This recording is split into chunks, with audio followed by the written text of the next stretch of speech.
La última ocasión nosotros estuvimos abordando esa autocontradicción en la que incurre el ser humano cuando pretende hacerse como un Dios, es decir, cuando pretende establecerse como un ser autónomo, independiente, desvinculado, que a final de cuentas no corresponde para nada con lo que sería su más íntima esencia, es decir, en tanto apela o estamos hablando de un ser criatural. De ahí pues habíamos nosotros indagado en ese hundimiento en el cual se incurre a través de ese comportamiento transgresor, y ahora vamos a continuar con lo que sucede, digamos, a partir del obrar de Dios, es decir, de qué manera incide la acción de Dios ante una situación como esta. Pues bien, el fondo del acontecimiento de Cristo, ¿no?, de la acción de Dios, consiste en la supresión de esta autocontradicción gracias a la intervención de Dios mismo, ¿no? Quiere decir que ahí entonces Dios sale al paso, es el que va a salir a nuestro encuentro, sin que por ello se destruya desde fuera la libertad del hombre por un acto arbitrario. O sea, como si Dios entonces obligara la salvación para todos más bien atentando contra su respectiva libertad. Así podemos decir que este fondo del acontecimiento apela a que la vida y muerte de Cristo significan que es Dios mismo el que baja al Sheol, que establece entonces una relación en el país de la ausencia de relaciones, ¿no? Esto es lo que Él va a establecer a partir de su vida y muerte, lo cual va a dar pie a la vida, ¿no?, a esta aparición de la vida a partir justamente de la muerte. Es más, no solamente se va a dar esta vida, o sea, la presencia salvadora de Dios a partir de la muerte, sino que incluso remitirá a ese hacerse presente en medio de la muerte. Así podemos ya darnos cuenta que la inmortalidad no se debe al propio esfuerzo. O sea, no es algo que nosotros vamos a poder conseguir realizando ciertas actividades o por medio de diversos esfuerzos. Y aunque es don de la creación, no se trata de algo dado en el plano meramente natural.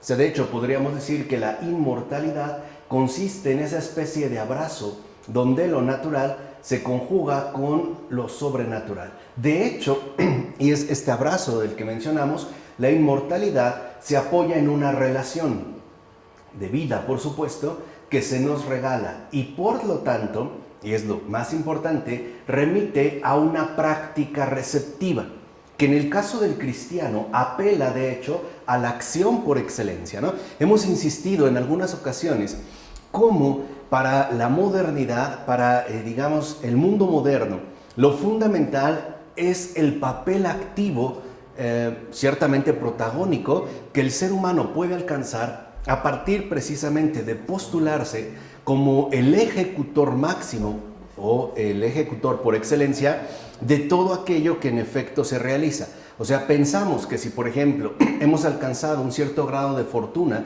aquí en el mundo, es gracias al propio esfuerzo, ¿no? O que si mi familia se encuentra a lo mejor en una situación económica desahogada, es gracias a mi trabajo, ¿no?, al empeño que he colocado o a la multiplicidad de sacrificios que he llevado a cabo. En realidad, el cristianismo, es decir, la verdad, lo que nos viene a revelar es que lo sustancial no está colocado en ese plano. Ojo, no significa que no cuenta o que es irrelevante. Simple y sencillamente con el cristianismo nos damos cuenta de que esa situación protagónica, activa, vamos a llamarle así, primaria, es en realidad y antes que otra cosa una situación más bien secundaria. Porque en el caso de la salvación y de la comunión con Dios, lo primario, lo esencial, es esa práctica receptiva que nosotros asumimos en tanto apelaría a la verdadera acción. Recuerden, no es lo que nosotros estamos desarrollando, una filosofía de la acción, a esa acción primordial que nos permite entrar en contacto con el Señor y al mismo tiempo recibir justamente aquello que Él nos pretende ofrecer, por ejemplo, en este caso, la vida eterna. De tal forma que esta práctica, ¿no?, esta práctica receptiva, en efecto, podría considerársele esa disponibilidad permanente que nos conduce a no perder de vista lo esencial y a permanecer tanto en el sitio que nos corresponde como en esa, digamos, apertura definitiva que nos logrará adquirir, creo que nos permitirá adquirir aquello que en efecto el Señor nos va ofreciendo. Bueno, y es justo entonces esta práctica receptiva la que nos libera del camino equivocado de salvación, que en definitiva corresponderá con el uno mismo, ¿no? Como si yo tuviera que hacer ciertas prácticas para poder alcanzar la salvación, o bien como si yo tuviera que realizar por mí mismo, a través de mis esfuerzos, etcétera, este tipo de salvación. Así pues, si la capacidad para la verdad y el amor por parte del hombre son el lugar donde surge vida eterna y donde ésta adquiere su plenitud de sentido, entonces esta vida eterna se hace realidad en el hoy del hombre. ¿Por qué? Porque no estaría limitada o condicionada a una situación en específico que estuviera más o menos determinada por nuestra propia existencia, sino que apela a esta capacidad que se nos ha otorgado de modo natural, es decir, en tanto hemos sido creados, pero que apunta a su verdadera plenificación o plenitud en tanto aparece o se manifiesta la intervención de lo sobrenatural. De tal forma que no tendríamos por qué suponer que la vida eterna se limitaría a un más allá indeterminado, es decir, a un simple después de la muerte para acceder a una situación por completo distinta. Es decir, lo que vale la pena aquí recordar es que la vida eterna adquiere forma corporis, en el sentido de que esa vida no aleja al hombre del mundo, no es que nos aparte o nos desvincule o nos deje simplemente en un estado en solitario, sino que más bien lo arranca del poder anárquico de la deformación creatural, es decir, de ese poder que no reconoce su origen y que por ende tampoco reconoce la deuda que posee en tanto receptor, dándole figura, en este caso, auténticamente humana. O sea, que la vida eterna atraviesa el proceso de encarnación, lo cual, dicho sea de paso, aporta los rasgos determinantes de la fe cristiana en la vida eterna, que en efecto anula por completo ese poder anárquico de la deformación creatural. Entonces, resumamos pues dichos rasgos. A. La comprensión cristiana de la inmortalidad parte de forma decisiva de Dios y posee por tanto un carácter dialógico, o sea, en tanto encuentro vivo entre Dios y la criatura. Inciso B. La vida eterna no se explica por la existencia individual aislada y por el poder de autoafirmación, sino por el estar relacionado constitutivamente, es decir, en tanto estamos abiertos a recibir lo que se nos ofrece. C. Tal constitución remite a la imagen de Dios, o sea, también Dios es inmortalidad en cuanto a acontecer relacional de amor trinitario. No estamos hablando de un Dios en solitario, sino que es una relación viva de amor que se, configura a partir precisamente de su realidad trinitaria. De Dios es relación, o sea, amor, y por tanto, vida. Quiere decir que entonces es justo el hecho de que Dios es relación, o sea, Trinidad, lo que nos expresa su verdadera, esencia de amor y por tanto de la fecundidad que le es propia en tanto relación dinámica que hace emerger en efecto la vida, ¿no? Por supuesto, en el caso de la Trinidad, la vida eterna. Y para aquellos que también entran en relación con Dios, asimismo, la vida eterna. Inciso E. La orientación esencial del ser humano es relacional, es decir, apertura, no cerrazón. Y esto es importante porque a veces olvidamos que la esencia de lo humano en cuanto tal apela a la relacionalidad. Es decir, todos nosotros, de un modo u otro, estamos vinculados unos con otros. No podemos pensar nuestra existencia ni siquiera en términos de un aislamiento imposible. Por ejemplo, para que nosotros pudiéramos llegar aquí a donde nos encontramos, tendríamos que remitirnos a su vez a una especie de génesis humana que nos ha precedido. O sea, no solo nos limitaríamos, por ejemplo, al caso más patente y evidente de los padres, sino que a su vez tendríamos que recurrir a los abuelos e incluso a lo mejor las personas que intervinieron para que ese encuentro entre ellos se hiciera posible.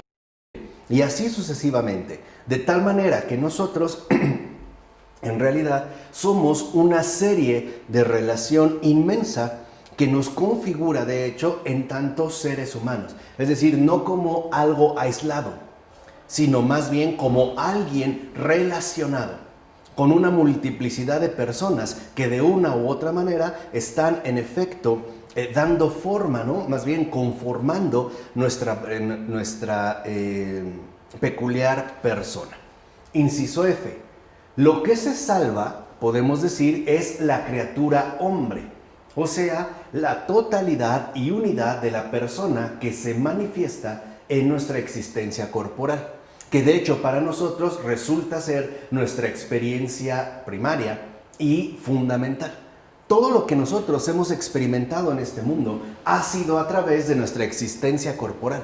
O sea, en ningún momento de nuestra vida hemos sido puro espíritu, por ejemplo, ¿no? Ni tampoco hemos sido pura idea. De hecho, hemos sido una existencia corporal que apela en efecto a nuestra unidad. G. El hombre en su unidad es lo que se encamina hacia la eternidad. Todo, completo. Es decir, en este caso como persona, madurando como criatura de Dios en la vida corporal. De hecho, es lo que tenemos que hacer. O sea, nuestra existencia corporal en este mundo no es más que un proceso determinado de maduración. De hecho, es que nosotros, pues, podemos decirlo de esta manera, vivimos en la tierra para llegar al cielo. Y este recorrido, este proceso de maduración, en efecto apelaría a una vida corporal madurada que, a final de cuentas, también quedará marcada por el desgaste del recorrido.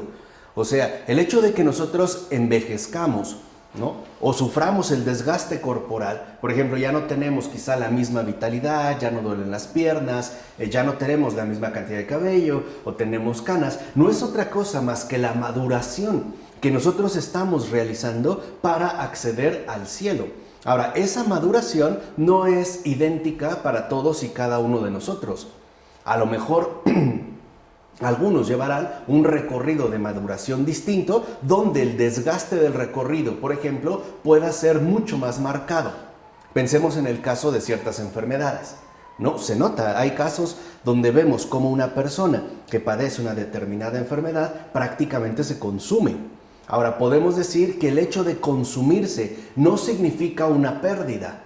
En realidad, apela a una maduración muy peculiar que conducirá finalmente al cielo, o sea, en este caso a la vida eterna.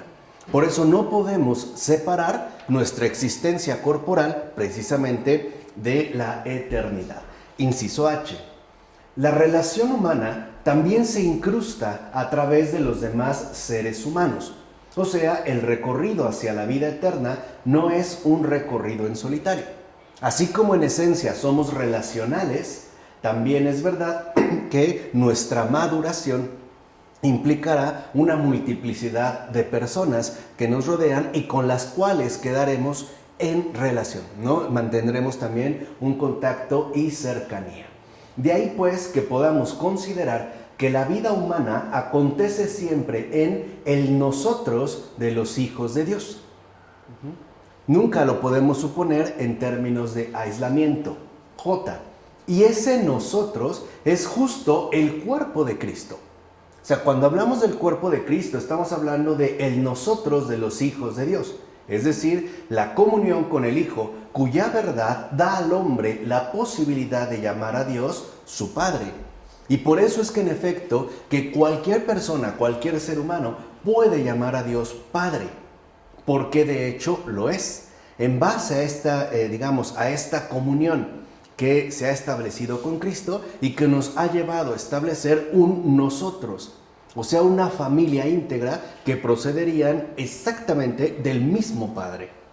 De tal manera que esto también nos tiene que hacer pensar la importancia y la seriedad que posee cada una de las vidas humanas, ¿no? Lo que nosotros maduramos en esta tierra, también va a tener, a final de cuentas, querámoslo o no, una influencia decisiva en una multitud de personas con las cuales a lo mejor no mantengamos una relación cercana, pero que sí se va a mantener, por así decirlo, nuestra presencia en ellas. Por ejemplo, en síntesis, podría decirse que nuestra vida se va a reducir a una disyuntiva. O seremos bendición para muchos, o bien seremos perdición para muchos. ¿De qué manera, pues, nuestra presencia en el mundo se ha manifestado hacia los demás? O mejor dicho, en relación con los demás. O sea, ¿de qué manera mi vida ha brindado, digamos, una presencia, ya sea de bendición o bien en este caso de perdición? E inciso K, la vida humana consiste en ese hacerse uno con todos los demás que buscan al Padre, con todos aquellos que forman parte de la búsqueda del amor. L. La vida eterna no aísla al hombre, sino que lo saca del aislamiento, llevándolo a la verdadera unidad con todos sus hermanos y con toda la creación de Dios. Y todo esto que hemos mencionado de manera ya resumida, se apoya en el convencimiento de que Cristo resucitado es el lugar de la verdadera vida. Por ello no es casual que en algún momento Jesús le dijera a sus discípulos: cuando yo sea elevado de la tierra, ¿no?, hablando claramente de la crucifixión, atraeré a todos hacia mí. Es decir, se establecerá entonces en definitiva esa comunidad inquebrantable que Él mantiene. O sea, en donde Él ya ha colocado el fundamento. Y lo único que prácticamente nos corresponde a nosotros es dar ese sí a lo que Dios ha realizado. Aunque, por supuesto, y debido a nuestra libertad, podemos rechazar ese ofrecimiento. Y entonces pretender mantenernos al margen de esta comunidad, de esta comunión. Es decir, podemos rechazar la salvación de Dios. Eso es cierto. ¿Por qué? Porque Dios respeta y con toda seriedad la libertad criatural que se nos ha asignado. Entonces, dicho brevemente, donde la vida humana se vive con Jesús, esa vida se adentra, por así decirlo, en el tiempo de Jesús. Es decir, en el amor que transforma el tiempo y abre la eternidad. Por eso es que cuando nosotros vivimos en el tiempo de Jesús, ¿no?, por decirlo de alguna manera, ese tiempo se transforma en tanto produce la emergencia de la eternidad. Es decir, en tanto nosotros colaboramos en abrir esta eternidad. Ahora, la pregunta es, ¿y qué pasa entonces con la resurrección de los muertos? ¿Qué sucede en este caso? Ahora, antes de responder, hay que mencionar que la fe no tiene como finalidad la satisfacción de la mera curiosidad. O sea, la fe no busca entretener o sacar, ¿no?, ideas interesantes o novedosas. No, en realidad la fe tiene como finalidad el orientar, no el entretener. Ciertamente, el más allá se desvela únicamente en la medida en que nos ayuda para orientar el más acá, no para establecer curiosidades irrelevantes. O sea, si nosotros queremos saber qué sucede allá, es porque eso nos va a servir precisamente de orientación en el más acá. O sea, en pocas palabras, si a nosotros nos interesa el cielo, es porque a partir del cielo nosotros vamos a configurar, a orientar toda nuestra vida en la tierra. Es para ello, es decir, para establecer un puente de unión entre ambos, no solamente por una mera curiosidad. Y es justo con tal necesidad de orientación que ahora pasamos a la cuestión de la resurrección de los muertos. Ahora sí, ya entramos al apartado quinto, donde hablaremos de la resurrección de los muertos y el retorno de Cristo, ¿no? Esa es la temática que iremos desplegando. Comencemos con una serie de preguntas. ¿Qué es entonces lo que pasa con la resurrección de los muertos? ¿Tiene algo que ver la resurrección con la materia o no? ¿Se puede hablar de una especie de corporeidad en la resurrección o no? Estos serían, pues, ¿no?, como los interrogantes que nos van a permitir establecer un marco de referencia para el desarrollo temático que en este caso nosotros vamos a ir desplegando. Y no son interrogantes insustanciales, puesto que la resurrección de los muertos también plantea desafíos no solo a nuestra experiencia de fe, sino también a nuestra propia capacidad intelectual. Sobre todo cuando a lo mejor nos preguntamos, ¿qué sucederá en la resurrección con el cuerpo que ahora experimentamos? ¿Será el mismo o no será el mismo? ¿O de qué cuerpo estaríamos hablando? O en todo caso, ¿involucra o no la presencia, es más, digámoslo así, la participación de la materia, o definitivamente no?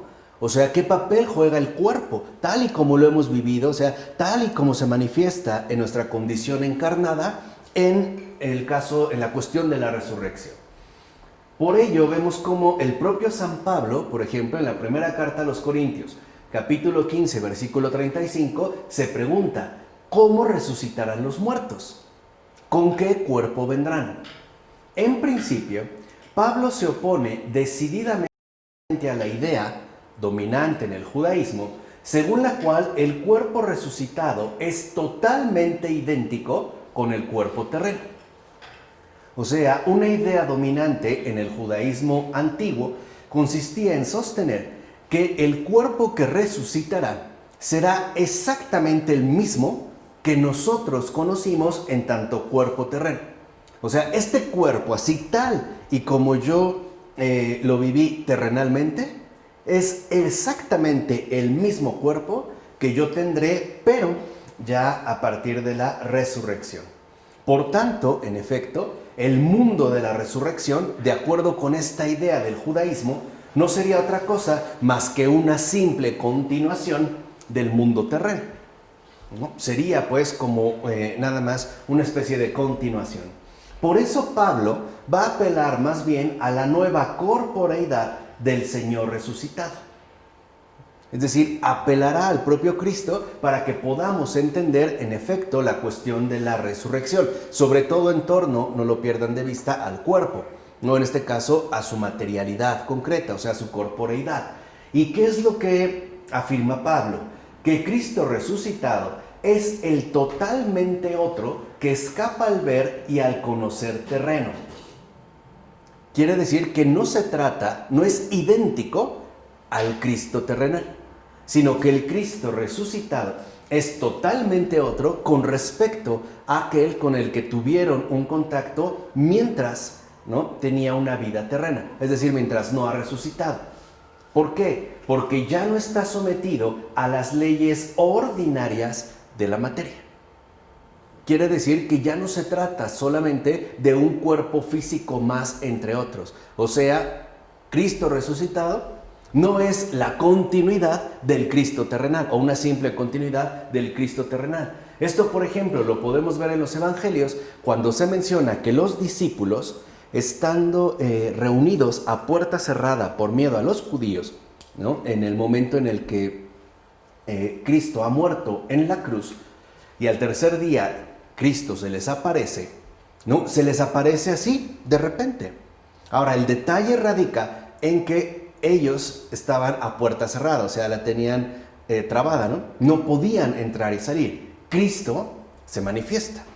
Ahora, con ello no significa que sea un fantasma, como podrían suponer los discípulos. Simple y sencillamente lo que el Evangelio nos quiere manifestar es que Cristo resucitado ya no está sometido a las leyes ordinarias de la materia. Por ejemplo, para que un cuerpo terreno atraviese una puerta cerrada, o la tira, ¿no? O toca para que lo dejen entrar. No hay otra opción. Aquí ni uno ni lo otro sucede. Simplemente aparece. Y por ello Jesús, digamos como que orientando su experiencia hacia lo fundamental, llegará el momento en el que incluso les pida algo de comer, precisamente para que les quede claro que no se trata de un fantasma y que tampoco se trata de la simple continuidad de una vida terrena, sino que se trata del Señor resucitado. ¿Se entiende? O sea, se está apelando pues a una experiencia absolutamente nueva, que los discípulos ciertamente irán asimilando de manera gradual. De hecho, tal corporeidad, ¿no? El cuerpo, consiste ya en un aparecer desde el mundo de Dios. Y por eso es una teofanía. Es decir, es ya este aparecer desde el mundo de Dios y ya no simplemente desde las leyes ordinarias de la vida terrenal. Ahora, con esta declaración, Pablo acaba con toda interpretación naturalista y fisicista de la resurrección.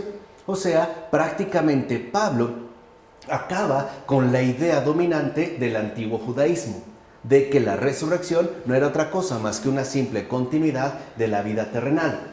Sin embargo, y esto es interesante, esto no le impide seguir hablando de resurrección del cuerpo, ya que en todo caso se trata de algo por completo distinto del mero retorno de los organismos corporales conforme a este mundo.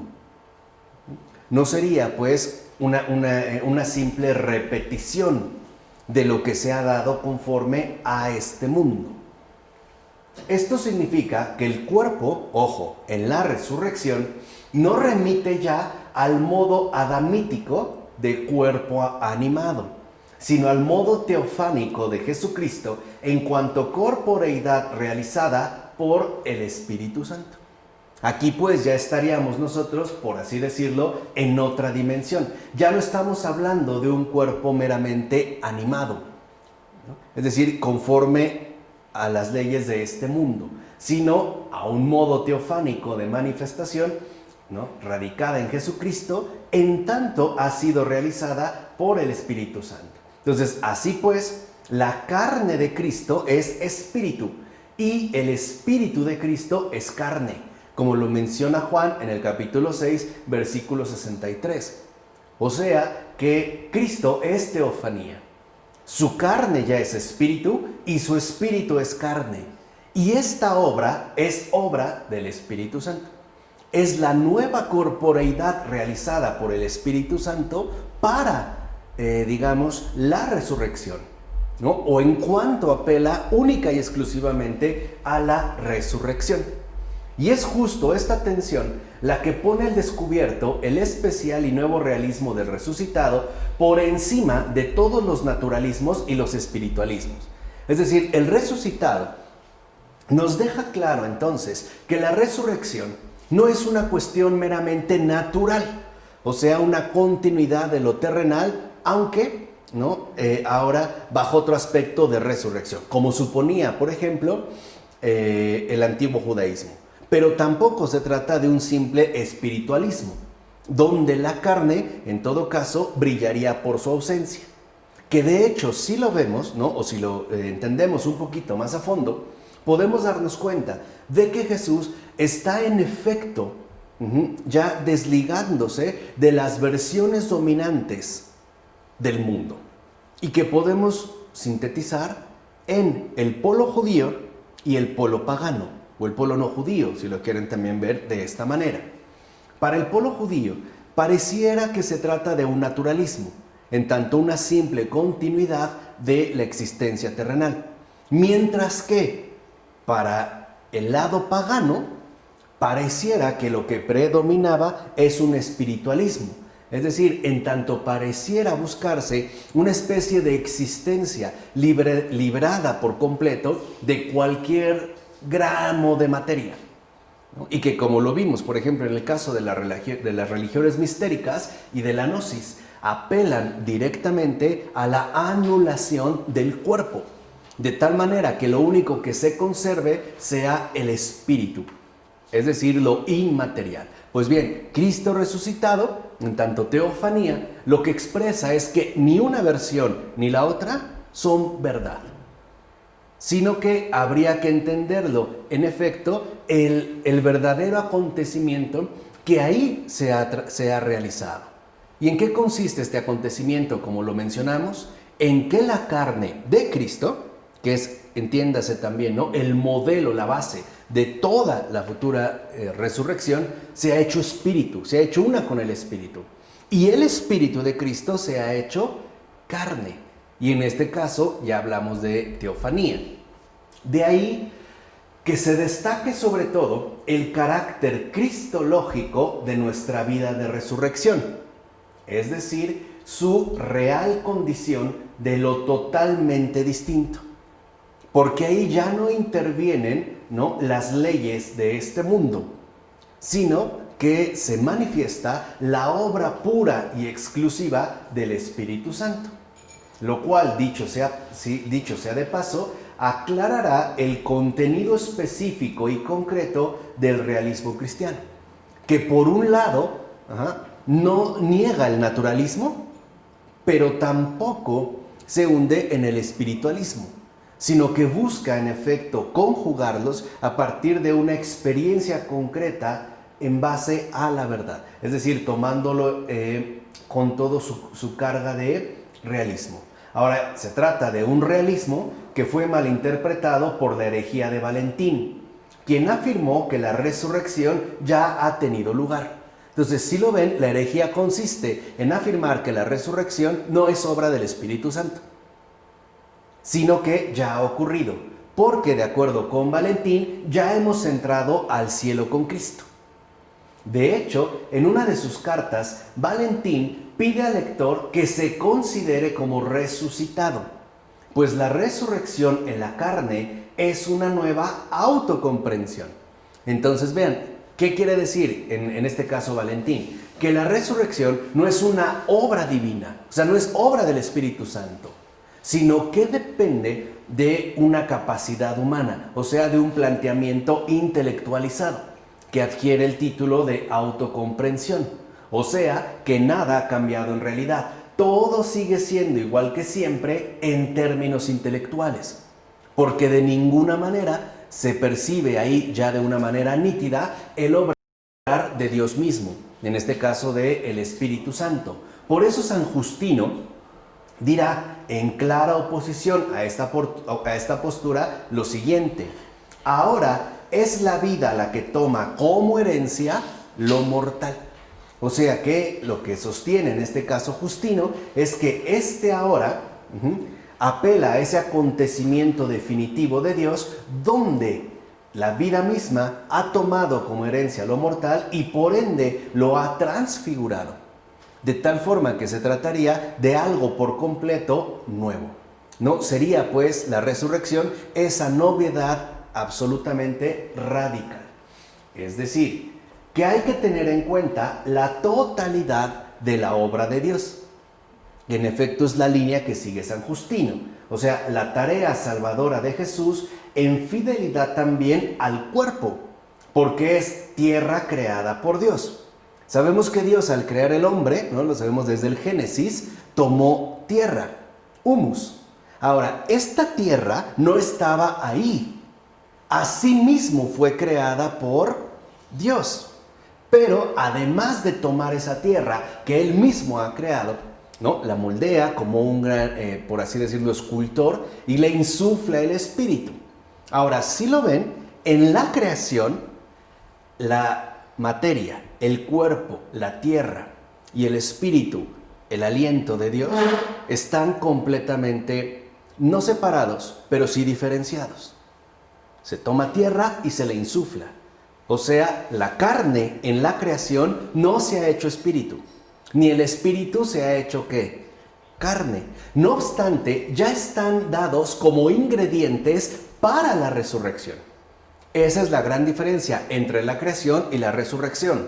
Recuerden esa luz fulminante que nos ofreció el Santo Padre Pavel Florensky al dejarnos absolutamente claro que antes de la creación está la redención. O sea, nosotros fuimos creados para la redención.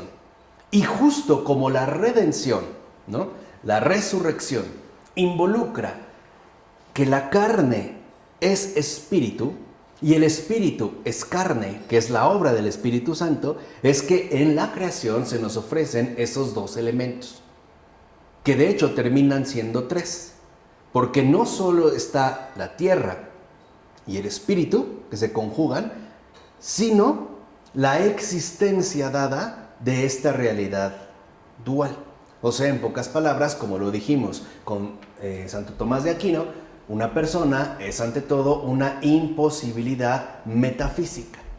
De ahí pues que debemos de tomar muy en cuenta cómo esa fidelidad salvadora de Dios abarca todos los ámbitos que configuran nuestra humana existencia.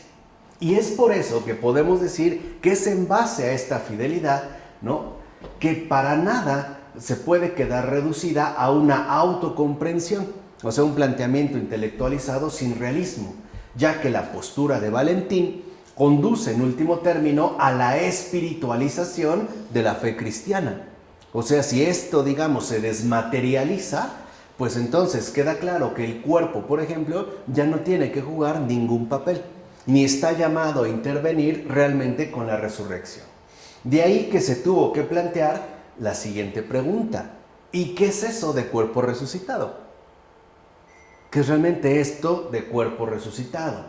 El primer intento de solución a este cuestionamiento lo podemos encontrar en Orígenes, quien falleció en el año 253 o 254, aunque sus afirmaciones fueran discutibles. O sea, aunque fuera discutible lo que Orígenes menciona, sí le corresponde el lugar de ser el primer intento de solución, ¿no?, ofrecido al respecto. Por eso vamos a ver que Orígenes distinguió en el cuerpo del hombre, por una parte, la materialidad siempre cambiante, y por otra, la forma permanente en la que se expresa de manera inconfundible el individuo. No olvidemos que Orígenes proviene de Alejandría, y al provenir de Alejandría es heredero legítimo de la cultura griega. Por lo tanto, sus estructuras de pensamiento, su estructura intelectual, está fuertemente influido por los filósofos griegos, ¿vale? Digamos, por esta presentación de materia y forma. La materia es lo que cambia, ¿no? Perdón, en este caso al revés, ¿no? La materia es como el sustrato que se mantiene, mientras que la forma sería la cambiante. Por ejemplo, para Aristóteles. Aunque para un Platón esto no sucede, y aquí vemos más la cercanía que tiene con Platón. Para Platón la forma, la esencia, el eidos, la idea, es lo permanente, independientemente de que la materia sea, en sentido estricto, lo siempre cambiante, ¿no? Lo que una vez les dije, por ejemplo, aunque nosotros comamos una manzana, ¿no?, y cambie su materia, ¿no?, su composición, digamos, para Platón la idea permanece fija, esa no cambia. Entonces Orígenes, siguiendo, digamos, esta línea de pensar, ¿no?, va a sostener que el cuerpo resucitado no puede consistir en lo que cambia continuamente, o sea, en nuestra humana materialidad, sino que más bien el cuerpo resucitado remitiría, a final de cuentas, a esta figura o carácter al que el hombre da forma. Este fue, digamos, el primer intento de solución. Ahora, a partir de estas expresiones, la escuela de Orígenes simplificó la cuestión hasta el punto de comenzar a decir que no se trataba ni de una conservación del cuerpo antiguo, ni de su imitación, sino de una producción de lo esencial. ¿Y qué sería lo esencial? La forma pura que ya no estaría sometida a la mutación, en este caso al cambio. Aquí vemos esta simplificación, ¿no? De tal modo que los cuerpos se definen, por tanto, en términos de los cuerpos ideales, o sea, esenciales. Y nosotros lo que vemos es que nuestra real y humana corporeidad simple y sencillamente ya no juega ningún papel. Se ha simplificado a tal extremo que pareciera habérsele dado la vuelta al problema, ¿no?, y a las dificultades que esto plantea, para presentarlo en términos de una simple idealidad, o sea, de una figura. A la manera, por ejemplo, como se podría hablar, incluso los griegos lo hacían, de figuras matemáticas. Un cuerpo que apelaría no a una materialidad, sino a una idea, ¿no?, a la idea, en este caso, de el triángulo, y por ende a lo que se consideraría lo esencial. De ahí que, por ejemplo, el pensamiento griego pudiera comprender que al final sí habría cuerpos, pero los cuerpos ideales, o sea, no el cuerpo materialmente encarnado que nosotros hemos conocido y experimentado en este mundo, sino que lo que habría serían estos cuerpos ideales. Ahora, ¿qué sucede en este caso? La cuestión del cuerpo resucitado se convierte entonces en un problema intelectualizado, incluso matemático, que sobre todo pregunta ahora sobre cuál sería esa forma ideal del cuerpo. Pero si lo ven, aquí el plano ha cambiado por completo. Ya no se mantiene una fidelidad con nuestra experiencia humana en esta tierra, sino que ahora se le intelectualiza y se le simplifica para tratar de presentarlo en términos de formas ideales. Ahora bien, la conciencia eclesiástica reaccionó contra esta solución típica de escuelas, o sea, de simplificaciones, que también lo veremos, por ejemplo, cuando le llegue el turno a la escolástica, e incluso a las escuelas recientes, en el caso de la teología o de la filosofía. ¿Por qué reacciona? Pues porque vio que la identidad del hombre y su humanidad desaparecería en un mundo así, o sea, ideal y matemático. Esto es como fácil de observar. Por ejemplo, ¿qué nos dicen realmente de la humanidad, o sea, de la identidad del hombre, las muy trabajadas y utilizadas estadísticas de los tiempos actuales? ¿Qué nos dice realmente de la humanidad una estadística? O sea, un planteamiento matemático. Nada. Aquí vemos esta simplificación, ¿no? Es fácil establecer una estadística, ¿no? Por ejemplo, reducir lo real concreto a un juego de cifras, ¿no? O a la presentación de unas determinadas cifras. Pero ¿qué nos dice que, por ejemplo, en México haya actualmente 33 millones de personas en tal lugar? ¿Qué nos dice ese número de la humanidad? Nada. De hecho, vemos cómo aquí, en efecto, se manifestaría este ejercicio de simplificación, es decir, de intelectualización, que por supuesto es muchísimo más manejable y por ende también manipulable en términos matemáticos. Es mucho más fácil trabajar con números que con personas. Entonces, por eso la Iglesia va a reaccionar con fuerza en este caso. ¿Por qué? Porque si se sigue este planteamiento, se pierde por completo la realidad de lo humano y por ende también la realidad de lo humano de Jesús. O sea, termina destruyéndose el acontecimiento definitivo no solo de la resurrección, sino también de la encarnación, ¿no? Lo cual, a final de cuentas, confundía el sentido real de la fe cristiana en la resurrección. O sea, nos desorientaba por completo y nos conducía al error. Ahora, de tal reacción surgieron aquellas formulaciones de distintas profesiones de fe sobre la identidad del cuerpo terrenal con el cuerpo resucitado, ¿no? Emergen algunas alternativas al respecto. Sobre todo tuvo como magisterio que defender el realismo de la fe contra toda exageración intelectualizada. O sea, tuvo que reaccionar como magisterio contra todo intento de simplificación, y podemos decirlo de esta manera, de evadir la cuestión del cuerpo y por ende de la materia, de tal manera que la resurrección no quedara reducida a un problema meramente intelectual, sino a una cuestión real. O sea, que tuvo que defender una resurrección humana real contra otra de tipo ideal esencial. Y esto finalmente se logró hasta el nuevo concepto de alma que fuera formulado por Tomás de Aquino, el cual, por supuesto, de igual manera condujo a una nueva comprensión del cuerpo. Entonces, vean, es curioso, ¿no? Pero con Tomás de Aquino, cuando nosotros hablamos del nuevo concepto de alma que logra, ¿no? Y que es una aportación estrictamente cristiana, que de hecho podemos decir revitalizó, como ya lo había hecho casi mil años antes, un San Agustín, para darle de nuevo una vitalidad impresionante, sobre todo al pensamiento filosófico y por ende también, ¿no?, al pensamiento teológico. Es curioso pues que aunque ahí Tomás de Aquino había realizado una hazaña extraordinaria, ese mismo desarrollo del concepto de alma trajo consigo una nueva comprensión del cuerpo. ¿Por qué? Porque en el ser humano no podemos desligarlo de su cuerpo y de su alma. Acuérdense, de la tierra y del espíritu. Entonces vean qué sucede en este caso. En efecto, conforme a la interpretación de la fórmula anima forma corporis, tanto el alma como el cuerpo forman una sola realidad por la referencia mutua en que se encuentran y realizan. Quiere decir que en principio serían indisociables, puesto que formarían una sola realidad. Ahora, y por más que no son lo mismo, sí que son uno, en este caso persona. Por eso les decía desde la creación, ¿no? Tierra, espíritu, persona.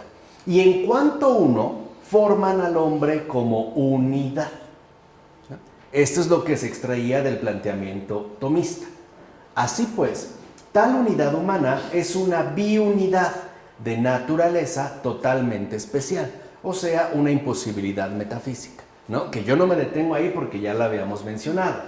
Ahora bien, una gran consecuencia de lo que hemos dicho consiste en que el alma jamás puede desentenderse de la materia. Quiere decir que siempre tiene que estar vinculada o sostenida en relación a y con la materia.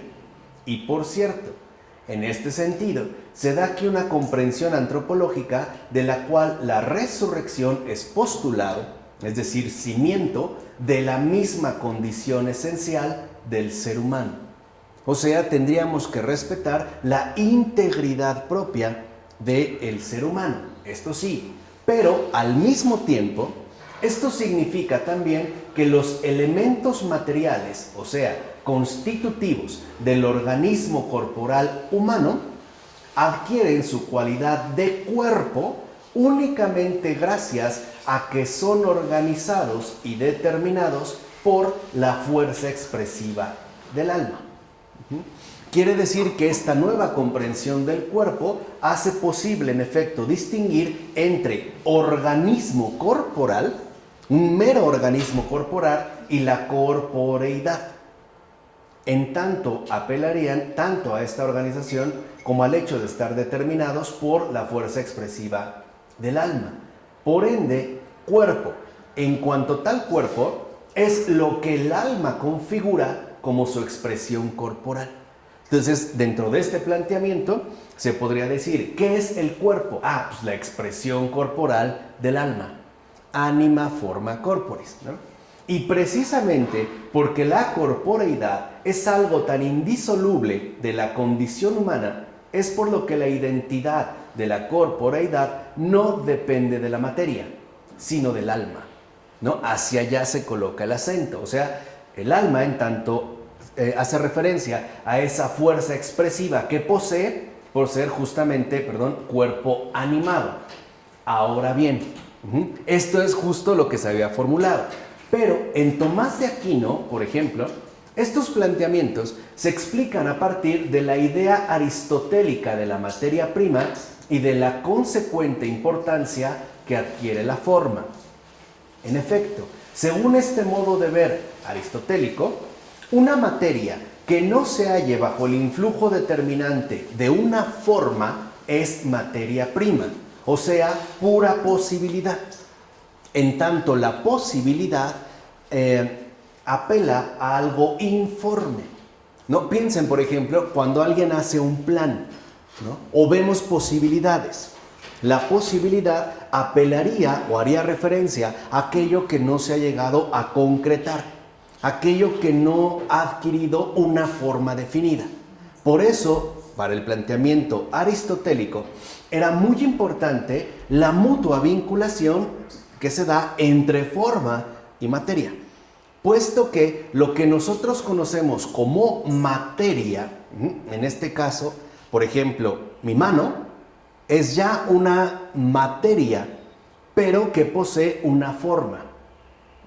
¿Por qué? Porque yo la puedo percibir y la puedo, digamos, en este caso, incluso hasta tocar. Aquí lo que veríamos es que esta materia posee una forma. Pero si le quitamos la forma a la materia, dice Aristóteles, lo que nos queda es la materia prima, o sea, pura posibilidad, que podría adquirir una forma diferente según, ¿no?, el caso que se dé.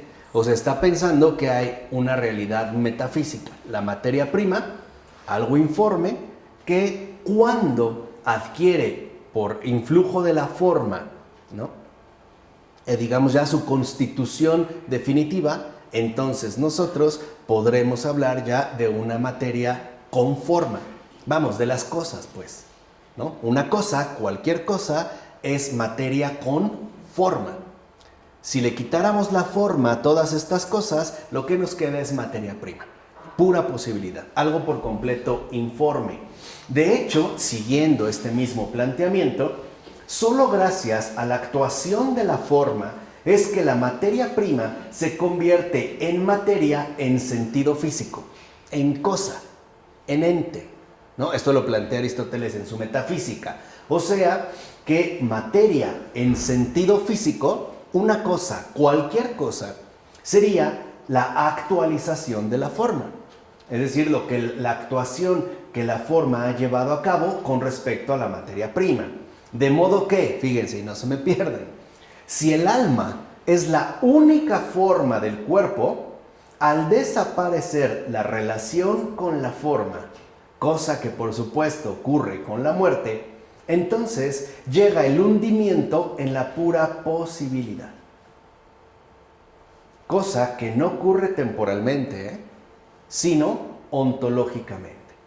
O sea, si seguimos este planteamiento, cuando llega la muerte, o sea, cuando se anula la relación de nuestra materia con la forma, hablamos de materia en sentido físico, entonces lo que ocurre es el hundimiento en la pura posibilidad. Se perdería pues nuestra respectiva identidad. Ya no se conservaría pues lo propio de cada uno de nosotros.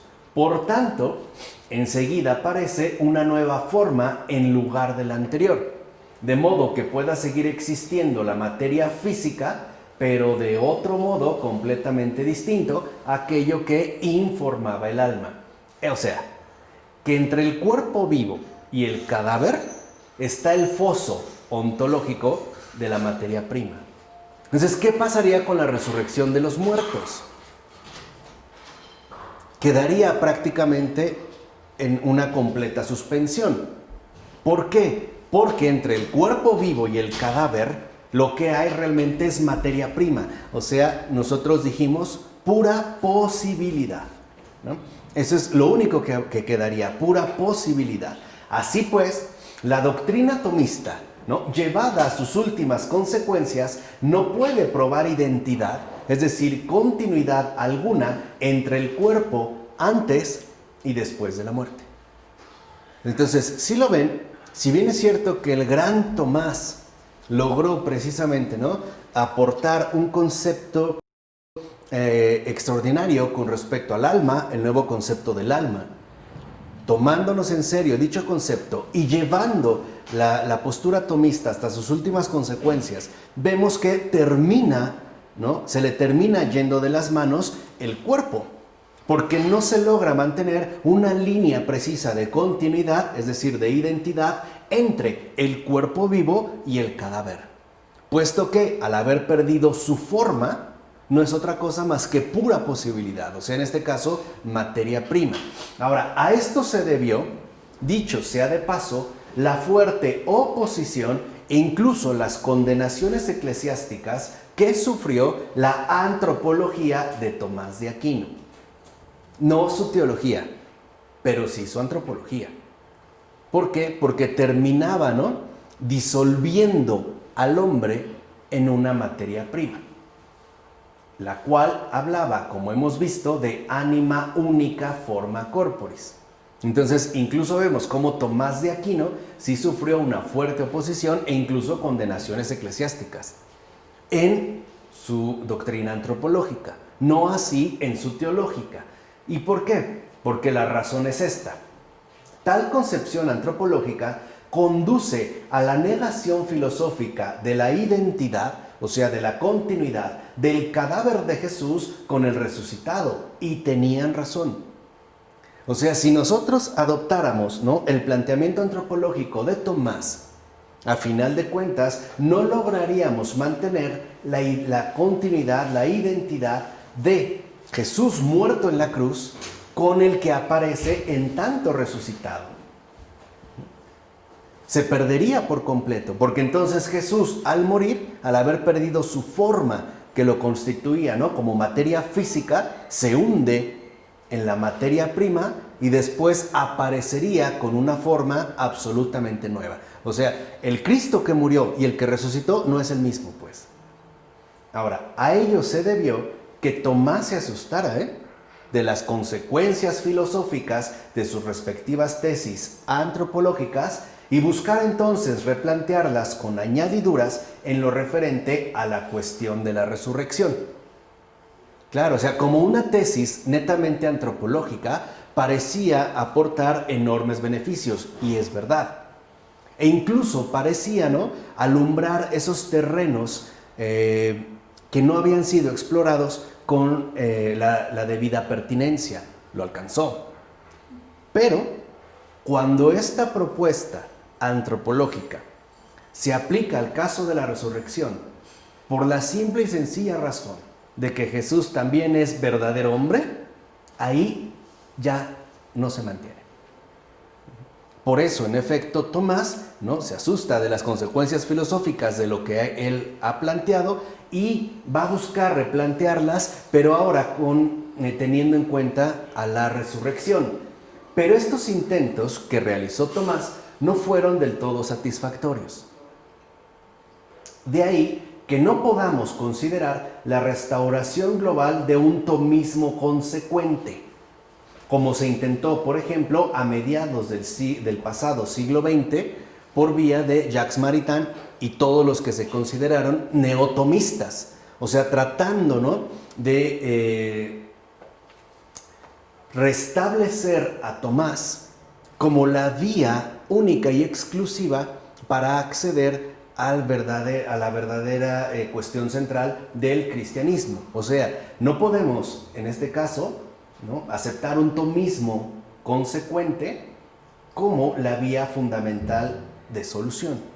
O sea, en estos planteamientos, por mucho que se hagan reformulaciones, añadiduras, parches, etcétera, no es la vía que ahorita nosotros vamos a realizar. De hecho, hay que llevar a cabo de forma nueva la síntesis que llevó a cabo el genial Tomás en medio de las condiciones de su siglo en el mundo contemporáneo. Esto sí.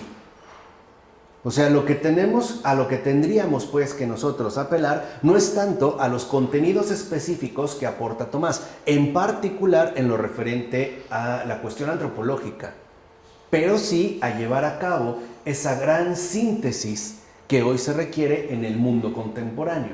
Entonces pensemos, ¿qué significa resurrección en el último día? Ni la intelección, ni la Biblia, ni la tradición autorizan a situar la resurrección en el momento de la muerte individual. Esto ya lo hemos mencionado. Ahora, recordemos otra vez la razón principal. Una eternidad que tenga comienzo no es eternidad. Es decir, quien haya vivido en un determinado tiempo y muera en un determinado tiempo, no puede pasar sin más de la categoría de tiempo a la de eternidad. O, si lo quieren plantear así, a la de atemporalidad.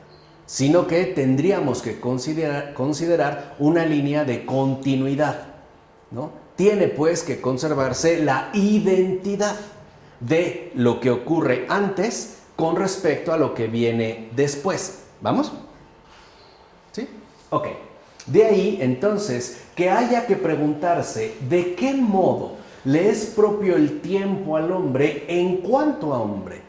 O sea, no solo se trata de hablar del tiempo a secas, sino del tiempo, ¿no? El tiempo que le es propio al hombre en cuanto a hombre. En cuanto, si lo quieren ver así, criatura terrenal. Y además, si desde esa perspectiva resulta imaginable un modo humano de ser, aunque prescindiendo de los condicionamientos físicos.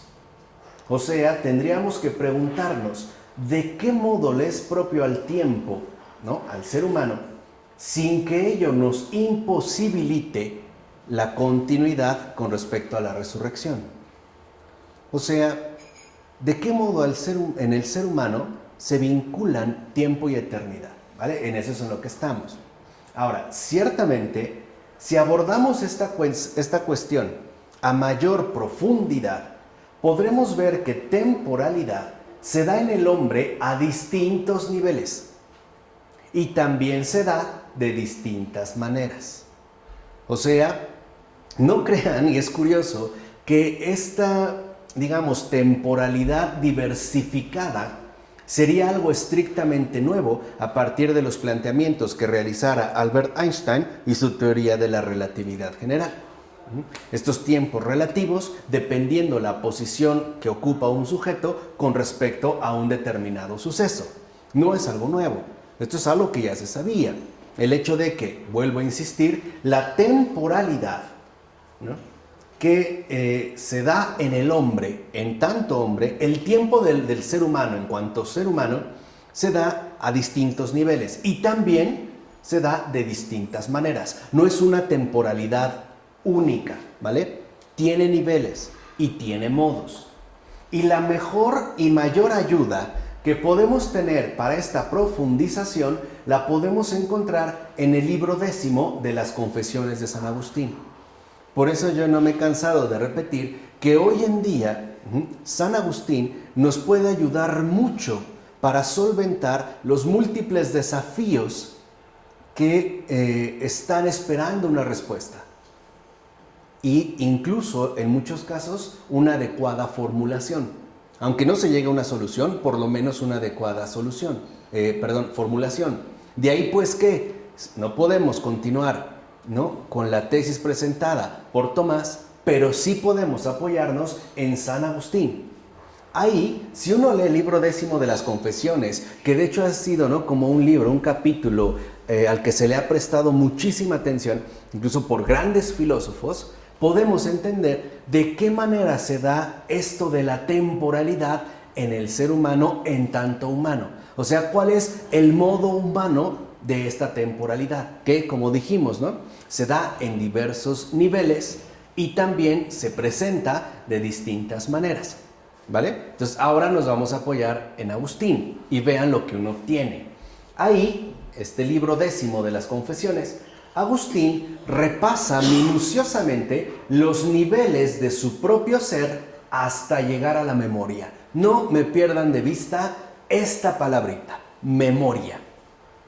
Agustín, en este libro 10, empieza a repasar minuciosamente los niveles de su propio ser hasta llegar finalmente a la memoria. En efecto, en ella, en la memoria, descubre reunidos de un modo original pasado, presente y futuro. Por ejemplo, no será casual que Edmund Husserl, cuando hable también del tiempo, se apoye en gran medida en los planteamientos realizados por Agustín en este libro 10. Pero lo que descubre, ¿no?, San Agustín en la memoria es que ahí se da una reunión original, es decir, de modo original, tanto de pasado, presente y futuro.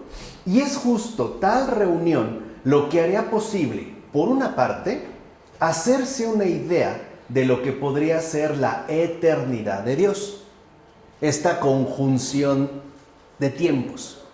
Y por otra, facilitaría, además, que para mí es lo que resulta más importante en estos momentos, facilitaría el llegar a conocer la vinculación especial del hombre con el tiempo y su respectiva superioridad con respecto al tiempo. Entonces, en la memoria, Agustín detecta dos cosas fundamentales. Primero, que sería a partir de esta reunión de temporalidades, pasado, presente y futuro, como nosotros podríamos hacernos una cierta idea de lo que significa eternidad de Dios. Pero por otro lado, nos permitiría observar la vinculación temporal que tenemos con respecto al tiempo, pero también el modo en el cual esta temporalidad nos desborda o nos supera. O sea, nosotros no solo vivimos en el tiempo, sino que también sobrepasamos el tiempo. Ahorita vamos a ver por qué. Y es mucho más simple de lo que puede parecer a primera vista, ¿no? De hecho, Agustín se da cuenta de que es únicamente la memoria la que crea esa realidad tan original que es el presente. Porque el presente conjuga el continuo fluir de las cosas. Es esta conjugación extraña de el continuo fluir de las cosas.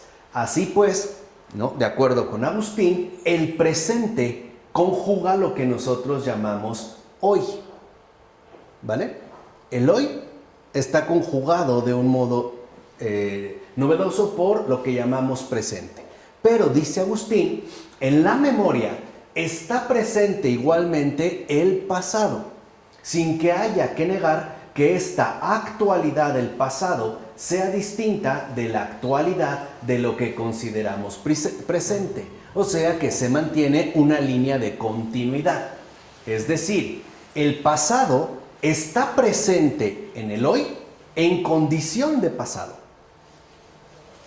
Se trata pues de un praesens de praetérito, una presencia de pasado. Porque bien, recuerden algo ocurrido hace tiempo en sus vidas.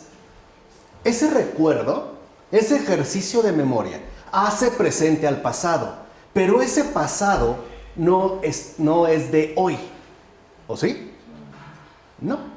Aunque se actualiza el pasado hoy, es decir, en el presente, esta actualización sigue siendo actualización de pasado, ¿vale? Piensen en un recuerdo, pues, ¿no? En un ejercicio de memoria. Por eso, de igual modo, se da un praesens de futuro. Veremos cómo también, ¿no? se prolonga en una línea de continuidad hacia más allá. Ahora, ¿qué significado tiene todo esto para nuestra cuestión? Que, acuérdense, tiene que ver con qué pasa con la resurrección de los muertos, ¿no? Y de qué modo entonces es que se mantiene una línea de continuidad, es decir, una identidad entre el tiempo y la eternidad. ¿Qué tiene que ver este planteamiento de Agustín? Bueno, significa que el hombre, en tanto que es cuerpo, participa del tiempo físico. ¿Estamos de acuerdo? Por eso incluso celebramos los cumpleaños. ¿Qué hacemos al celebrar un cumpleaños? Lo que hacemos es determinar nuestra trayectoria en términos de tiempo ¿qué? Físico, ¿no? Experimentamos pues que los años pasan. ¿Vamos? Ok. Y por eso es susceptible de medición temporal en base a determinados parámetros. Años, meses, lustros, décadas, etc. Ahí va bien. Pero el hombre no es solo cuerpo, sino que también es espíritu. Y este espíritu, entonces, debe poseer su propia temporalidad, que no es susceptible de ser medida con los mismos parámetros, es decir, con el mismo tipo de medición, con lo que sí, a la manera en lo que sí lo hacemos con respecto al tiempo físico. Simple y sencillamente se trataría de otra temporalidad. Estaríamos pues en un modo diferente de temporalidad. ¿Vale? ¿Vamos? Ahora, y puesto que ambas realidades son inseparables, su pertenencia al mundo corpóreo tiene su respectiva influencia en el modo de su realización espiritual. De hecho, aunque su participación en el tiempo corporal imprime su huella al tiempo de la conciencia, y por tanto, sus operaciones espirituales también se realizan de modo temporal, estas últimas se llevan a cabo de una manera distinta y más profunda de lo que lo hacen los cuerpos físicos. No sé si les ha ocurrido que hacen un momentito de oración que pareciera que fue una eternidad. Y cuando se dan cuenta, en realidad han pasado poquísimos minutos. O al revés, que de repente no están a lo mejor en una conferencia o en una clase y se les ha pasado rapidísimo el tiempo. El tiempo físico no cambió. Era exactamente la misma hora y media de clase. Pero decimos, ¿no? Se me fue así. Esto lo hemos experimentado. O cuando estamos, por ejemplo, ¿no? Esto tiene que ver también con nuestro estado de ánimo que tenemos, ¿no? Cuando algo nos agrada mucho, estamos en algo que nos fascina, pareciera que el tiempo, decimos, pasa volando. Pero cuando estamos en una situación difícil o que no nos agrada, el tiempo para una enfermedad parece que se nos hace larguísimo. Por ejemplo, cuidar a un enfermo de noche es pesadísimo. Incluso pareciera que fue más tiempo del que realmente fue. Se nos hizo mucho más, ¿no? O estuvimos un momento por ahí y preguntamos qué hora es, las 2 de la mañana. Y nosotros suponíamos que eran a lo mejor las 6. Y no, apenas son las 2. El tiempo físico no se movió. O sea, ese sigue, digamos, su respectiva trayectoria en cuanto apela a nuestro cuerpo físico. Pero en nuestra realización espiritual, la temporalidad se da de una manera distinta, ¿no? Y esto lo hemos experimentado. ¿Vamos? Ahora, ciertamente, los distintos niveles del tiempo se incorporan y trascienden en la conciencia humana. Y de esa manera, y a su modo, se convierte en temporal. Cuando decimos que nuestra conciencia es temporal, lo que estamos diciendo es que es algo más que mero tiempo. Por eso cuando hablamos de la temporalidad de lo humano, lo que estamos diciendo es que en efecto es tiempo, en tanto cuerpo físico, pero también posee una temporalidad diferente, en tanto es espíritu, y por ende también es algo más que mero tiempo. Por eso Agustín considera que tiempo no representa una mera cualidad física del hombre, por ejemplo, los años que ha cumplido, y que le afectaría de modo puramente externo, por ejemplo, a través de la comprobación innegable del envejecimiento, ¿no? O del encanecimiento, o qué sé yo. No, más bien, dice Agustín, lo que ocurre es que le afecta en su condición de humano, que en cuanto tal es temporal por el conocimiento, el amor, el desgaste y la maduración. Y así, dice Agustín, se realiza el despliegue de la eternidad en el ser humano, es decir, temporalmente. Ahora, mente, en latín, mens, no se refiere únicamente a esa especie como de mecanismo psicológico interior. Cuando en latín se habla de mens y se traducía por mente, se está hablando del conjunto total del ser humano, es decir, de su integridad humana. Y es esta integridad a la que en efecto se le dio, digamos, la orientación de conciencia. El problema actual es que nosotros estamos hiperpsicologizados a partir del reduccionismo psicológico de lo humano, al grado de que para muchos lo único que importa es la mente. Pero cuando pensamos en mente, para empezar estamos hablando de un mecanismo estrictamente psíquico y que por añadidura, para no extraviarnos en extravagancias metafísicas, la vinculamos directamente con la función cerebral, es decir, con el sistema nervioso central, vamos, con el cerebro. Para ahí nosotros radica la mente, o sea, una estructura psíquica exclusiva. Aquí no. Aquí se trata de una dimensión amplia de lo humano. Además, ahora bien, su modo por demás especial de temporalidad, acuérdense, humana, procede, y no en último lugar, acuérdense la vinculación que nos había presentado la memoria, de su relacionalidad. ¿Se acuerdan cuando dijimos que la esencia de lo humano es su relacionalidad?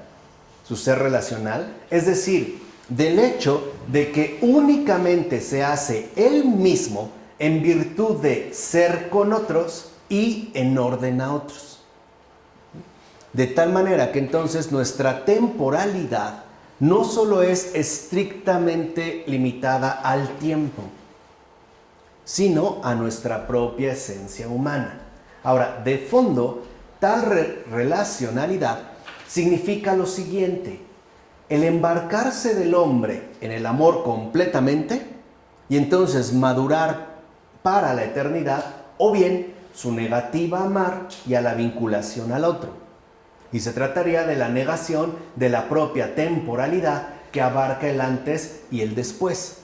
Constituiría pues esa cerrazón que nos conduce a la autocontradicción de la cual el Señor nos quiere rescatar. Así pues, y esto es lo esencial, para San Agustín, el vínculo de cohumanidad, de la relacionalidad esencial que nos corresponde, expone al mismo tiempo una vinculación de cotemporalidad. O sea, no podemos pensar el tiempo sin apelar a lo humano. Esto es lo que hoy nosotros requerimos. No podemos nosotros pensar el tiempo sin relación a lo humano. Ahora, a lo humano en cuanto es tal. O sea, no a un planteamiento de lo humano, no, a lo humano en cuanto es tal. Y sobre todo, en tanto apela a esa relacionalidad fundamental que a todos nos es esencial y que hace rato, ¿no?, yo lo expuse con más detenimiento. Ahora, esto significa que el ser humano tiene tiempo no solo en términos físicos, sino también antropológicamente. Ahí está la genialidad de Agustín. No solo hay un tiempo cronológico, numérico, que puede ser medido en términos físicos, sino que también hay una temporalidad antropológica. Y es justo a este tiempo antropológico al que Agustín da el nombre de memoria. Entonces, la memoria, si lo ven, no se reduce a un mero mecanismo psíquico de almacenamiento de recuerdos, sino que en la memoria lo que realmente nos descubre es ese tiempo antropológico, esa temporalidad verdaderamente humana que nos corresponde a todos y cada uno de nosotros. Por eso es tan esencial que nosotros nuevamente entendamos que la vida de un ser humano se despliega en base a esa temporalidad antropológica que no podemos negar. Y que de hecho, si yo trato de rechazar o si yo trato de negar, incurro en la inmaduración de mi propia realidad. Vamos, me hundo en la autocontradicción. Entonces, lo que vemos aquí es que el tiempo de la memoria, ese tiempo antropológico, lleva pues la impronta de la relación del hombre con el mundo en su conjunto. Aquí está la clave. La temporalidad humana apela a la impronta de la relación del hombre con el mundo en su conjunto. Es decir, con todo el mundo de antes y después. Con todo el mundo de antes y después. Esto quiere decir que cuando el ser humano sale del mundo del bios, el tiempo de la memoria, se desliga del tiempo físico. Aunque de hecho sigue persistiendo como memoria sin llegar a convertirse en eternidad. Entonces, aquí lo que vemos es que, a diferencia de Tomás de Aquino, lo más importante consiste en que sí se mantiene una línea de continuidad y por lo tanto una identidad en el ser humano.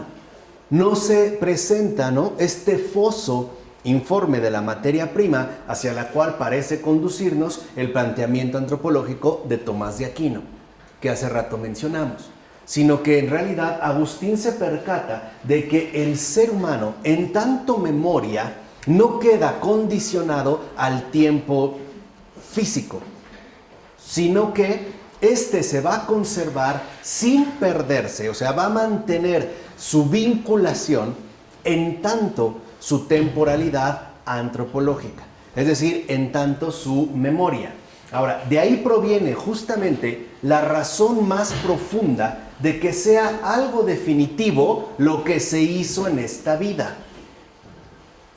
De ahí proviene precisamente. O sea, a ver, no crean que por morir se acabó nuestra vida, ¿eh? Esa es una vil mentira. Nosotros vamos a dejar una carga inmensa de presencia, ¿eh? Inmensa, como no lo podemos de verdad sospechar. No pierdan de vista la cuestión de la relacionalidad. O sea, esto significa, y es lo que muestra Agustín, lo que podemos nosotros rescatar de Agustín, que nuestra vida es algo en verdad serio. Es algo muy, muy serio. Y que en efecto, implica que lo que nosotros hicimos o dejamos de hacer en esta vida adquirirá un carácter de definitividad. Y de ahí podemos comprender que entonces se abra la real posibilidad de una respectiva purificación. De hecho, para que entienda la cuestión del tiempo antropológico de Agustín, es que nosotros podríamos hablar, en efecto, de lo que llamamos purgatorio y el porqué del purgatorio. Esto sería lo central. Ciertamente, tal purificación apunta al destino último que tiene que llegar a su plenitud por una nueva relación con la materia. Es decir, como dijimos, con el mundo en su conjunto, con toda la historia, con toda la creación en tanto covinculación real. O sea, cada vida humana, cada una de las personas que han habitado en esta tierra, tiene que alcanzar su plenitud a partir de esa nueva relacionalidad que va a establecer con la materia. O sea, no solo con su propio cuerpo, sino con el mundo, con toda la historia y con toda la creación en su conjunto. Ahí podemos percibir la verdadera seriedad que posee nuestra vida en tanto personas.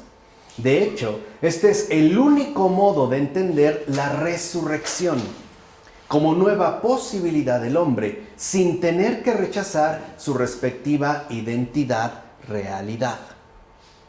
Es el modo en el cual se conserva en integridad nuestra realidad antropológica. Ahora bien, esto implica además otra cosa. El hombre que muere, es cierto que sale de la historia, ¿no? Para él se ha cerrado provisionalmente, pero no por ello ha perdido su relación con ella, ya que la vinculación o relacionalidad humana es algo que pertenece a su misma esencia. Por ejemplo, puede ser que haya padres o madres que ya fallecieron, pero hay personas que las siguen odiando. O hermanos, o primos, o conocidos, o novios, o esposas, o esposos, o vecinos. Tal vez ya murieron. Incluso puede ser que de eso haya pasado mucho tiempo, ¿no? Han quedado como fuera de la historia provisional, pero no por ello se logran desligar. O sea, que yo muera no significa que todo lo mío desaparece. Queda. Por eso es que vemos esta vinculación. Y en efecto, se trata, por así decirlo, del carácter de realidad de la historia que sigue adelante y del mismo índice temporal de la vida que continúa después de la muerte. ¿Ven cómo ahí se mantiene la identidad? Tanto en vida como después de mi muerte, dicho de otro modo, ¿no? O sea, se trata de la indestructible relación de la vida humana con la historia. De ahí proviene nuestra verdadera carga antropológica. Una persona posee una indestructible relación de la vida humana con la historia. O sea, su vida no va a pasar desapercibida. Va a alcanzar una dimensión histórica que él no va a poder medir y que él precisamente no va a poder controlar. Por eso es que el ser humano se define a partir de la indisoluble relación que mantiene con la historia. O sea, no piensen que es mi vida privada o que mi vida se va a quedar en el ámbito más estrecho, ¿no?, de mis relaciones. No es verdad. Se perfila hacia el mundo en su conjunto, hacia toda la historia. Y para eso precisamente es que posee memoria. O sea, para determinar la enorme relevancia histórica que tiene el despliegue de su vida antes y después. O sea, no crean ya, tontamente, que la memoria únicamente consiste en conservar los buenos recuerdos. Eso no es memoria. La memoria se nos concedió para que nos demos cuenta de la verdadera y enorme dimensión que posee nuestra vida. Porque nuestra vida humana no se va a limitar al aquí y a la ahora. O sea, mi vida como ser humano no se limita al tiempo físico transcurrido. Por ejemplo, desde que nací hasta que fallecí. No. Sino que esta vida humana se despliega más allá en la temporalidad espiritual que alcanza precisamente, ¿no?, esa dimensión amplia en términos de historia. Ahora, quieren verlo de manera más concreta. Por ejemplo, ¿puede una persona adquirir la perfección total, la beatitud, o como hoy llamamos, ¿no? El descanso eterno. Quédense con esa expresión, el descanso eterno, ¿no? Y hallarse al final del camino de plenitud mientras siga sufriendo alguien más por su causa. ¿Creen que porque ya murió ya? ¿Creen que ya por eso alcanza el descanso eterno, la paz, el cielo, ya está muy bien? Mientras haya una sola persona que siga sufriendo, padeciendo por su causa, ¿creen que es así de sencillo? ¿Qué sucede pues con la culpa por él diseminada en el mundo y que sigue influyendo en la tierra, haciendo sufrir y padecer a mucha otra gente? ¿Qué pasa con esa deuda? ¿Qué pasa con esa culpa? ¿Qué pasa con ese saldo pendiente? ¿Puede decirse que por el hecho de no estar ya en el mundo, su culpa también ha desaparecido junto con él? No. No queramos hacernos los ciegos, ¿no? Pues una culpa que sigue actuando en el mundo es una porción de mí mismo. Aunque yo haya muerto, mientras una persona siga sufriendo por mí, yo no puedo alcanzar la beatitud. Pues es que es verdad. Por eso les decía, o sea, nuestra visión reduccionista en la modernidad nos hace suponer que, mi vida se murió a los 85 años. Y eso es lo que ponemos en la lápida, ¿no? Nació tal fecha y murió tal fecha. Y ya, empezó y acabó. Pues no empezó y acabó. Porque dijimos, la esencia de un ser humano es la relacionalidad con respecto a todo el conjunto. Por eso les decía, que alguien haya muerto no significa que eso ya se acabó. Mientras haya una sola persona, una sola criatura en este mundo sufriendo por mi causa, por mi culpa, no puedo alcanzar esa beatitud. No se puede. De hecho, se va a convertir en una porción de mí mismo. Es una persistencia de mí. ¿Cuántas veces hablamos de un difunto y nos perturba y nos enoja? Ya no está, ya murió. A lo mejor hasta fueron, ¿no? Muy heroicamente a arrojar sus cenizas al mar. Ya no está, pero ¿por qué te afecta? Porque esa vida sigue persistiendo. ¿Y por qué sigue persistiendo? Porque ya no está en la temporalidad física, sino en la temporalidad antropológica. Es decir, en nuestra dimensión espiritual. ¿Se entiende? Es un aspecto de mi perenne exposición al tiempo en el que muchos otros seres humanos y, claro, no humanos, padecen realmente por mi causa y que por eso mismo quedan introducidos en el interior más hondo de mi ser. Van conmigo. Por eso les decía, cuando uno se presenta ante Dios, uno nunca va solo. Van todos con los que hemos configurado esta enorme red de vinculación. Llegamos como hiperracimos de uvas, de todo aquello que mantiene una relación con nosotros. No crean que vamos a llegar a solas. Por eso les decía, la vida humana nunca se realiza en solitario. Jamás. Nunca. ¿No? Un ejemplo que en una ocasión yo les di, a ver. Si yo mantengo un noviazgo con una muchacha que realmente es muy sincera, muy honesta, etc., y yo la engaño y le rompo el corazón, y eso provoca que ella caiga en una profunda depresión, ¿yo tengo algo que ver con eso o no? Sí. Ahora, ¿la preocupación de sus padres por verla así también tiene que ver algo conmigo o no? Sí. Si después terminamos y después de un buen tiempo ella se recupera y decide hacer lo mismo que yo a otro muchacho, pero ese muchacho, en lugar de deprimirse, se suicida, ¿yo tengo algo que ver con ese suicidio o no? Claro. Y con la separación de sus padres porque no pudieron soportar un dolor tan grande. ¿Sí? Y con la pérdida del empleo del padre que se hunde en el alcoholismo.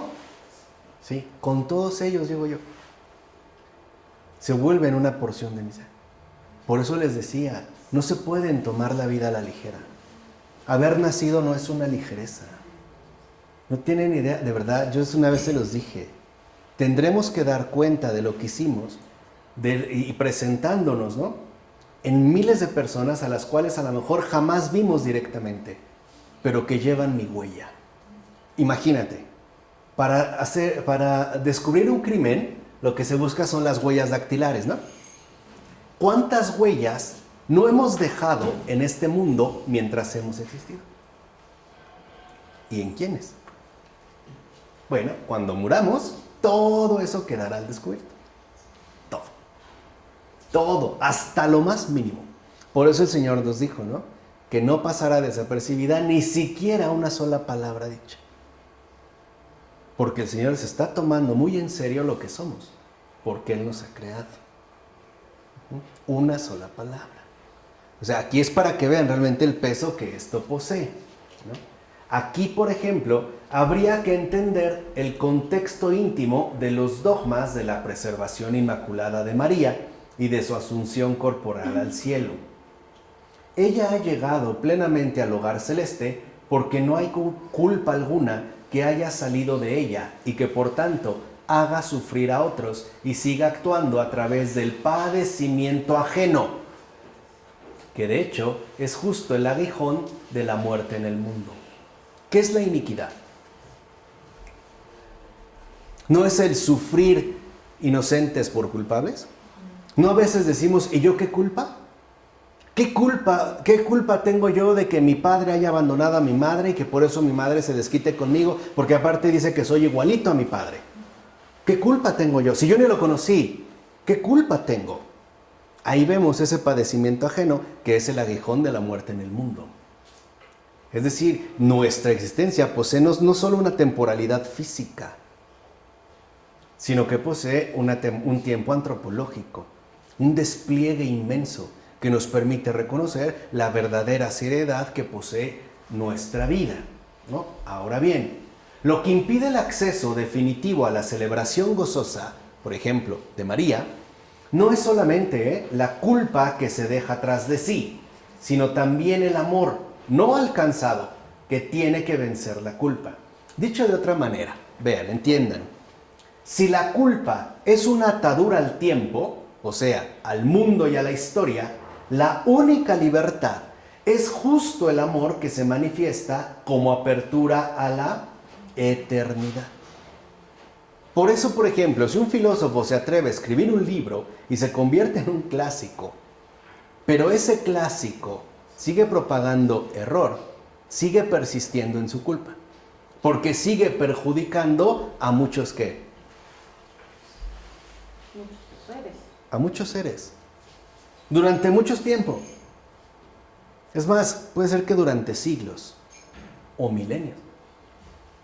Por eso es que nos debemos de tomar muy en serio lo que pensamos, lo que decimos, lo que hacemos, para que se den cuenta que ser humano no es cualquier cosa.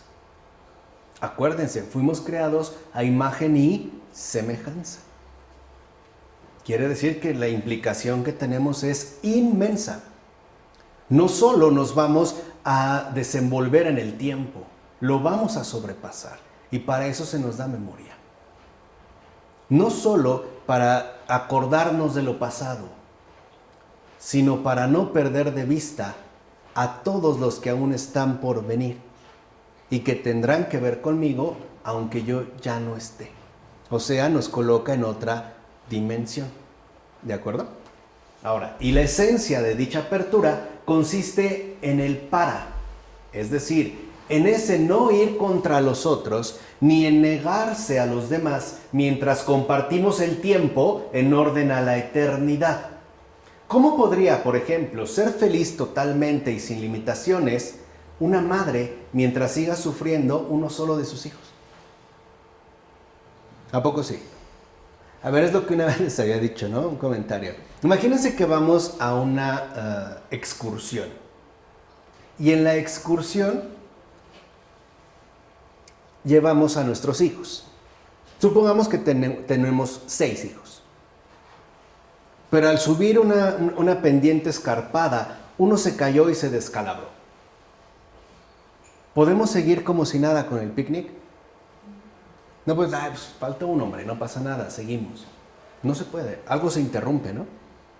Algo más bien ahí irrumpe, que hace en efecto, ¿no? Como trizas el plan que nosotros teníamos realizado. Por eso es que nosotros estamos llamados a esa incorporación con Cristo. O sea, para resucitar con Cristo, no solo se trata de tener un cuerpo nuevo, sino alcanzar esa dimensión global en la cual en efecto estamos relacionados unos con otros. Por eso hay preguntas que pueden sonar como de mucho sentido común, pero que tienen una importancia capital. Hay momentos en la vida en la que uno se pregunta, ¿qué he hecho de mi vida? Ahora, claro, yo podré compensar, pero lo pasado ya no lo puedo compensar. ¿Estamos de acuerdo? Un ejemplo muy sencillo. Si una persona me pide ayuda en este momento y yo no se la doy, aunque yo ayude a 1.000.000 de seres humanos más, esta falta no se quita. No es compensatorio, ¿eh? No crean que es compensatorio. No ayudé a uno, pues ahora ayudo a 10 y ya. No son matemáticas. Ya quítense esas matemáticas que no sirven para mucho. No son matemáticas, no es compensatorio. Es de compromiso y definición. Por eso Charles Péguy se dio muy bien cuenta de esta temporalidad y reconocía que cuando uno no ha hecho el bien para siempre. Y alcanzará esa falta, esa omisión, esa culpa, una dimensión de eternidad. ¿Cómo la vamos a poder cubrir?